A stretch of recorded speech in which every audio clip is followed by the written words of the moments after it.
So here we are at the home of rugby, and one thing we're going to see this weekend is this continuous entertainment factor that Fiji bring to the game of rugby sevens.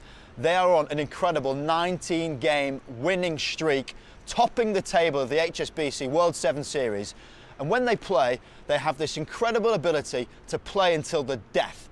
We've got a few clips to show you once more about how they can win the game, the final breath of the final minute. The first clip takes us all the way back to December, 19-all against Australia in extra time, beyond the 14 minutes usually played.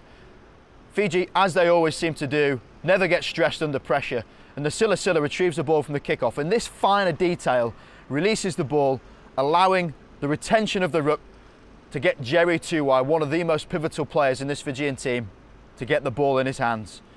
He plays with the defenders, offering the ball back to Nasoko, who goes route one to create the breakdown, which lasts, crucially, under 1 second.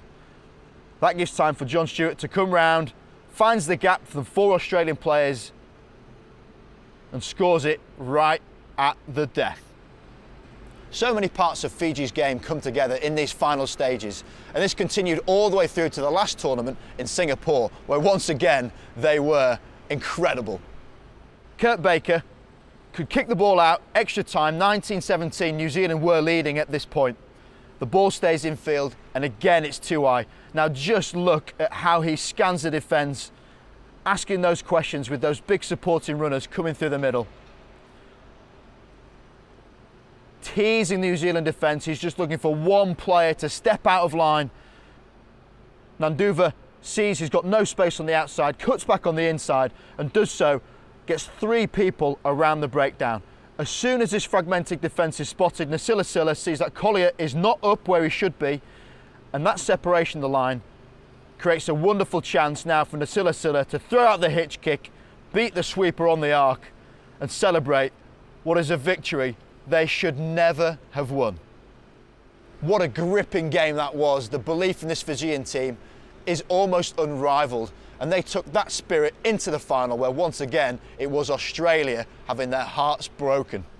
22-21 they were leading with 19 minutes on the running clock. Keep an eye on Porch, who drops back to sweep. As soon as he realises the kick isn't going to happen, he rejoins the line, and importantly, Lachie Miller is now the man to watch in defence. He puts in a bit of a shot to stop Nanduva, gets back in the defensive line, and straight away a very tight Australian line shut down the space that Fiji have. Nasila scans the space, his eyes are looking to the far right hand side, and that man we identified previously, Lachie Miller, has dropped back to sweep. Sadly, one of the men in World Rugby you don't want on the ball is Nanduva, and off he goes to seal an emphatic victory. Well, what a crucial victory that was in the grand scheme of things, putting Fiji on top of the HSBC World Sevens Series for the first time this year. They're going to come into this tournament this weekend with plenty of confidence, with some pretty big names added to their roster, knowing that the game of sevens can go far beyond 40 minutes and sometimes can up to 20 minutes of play. They keep that belief, they'll take the title.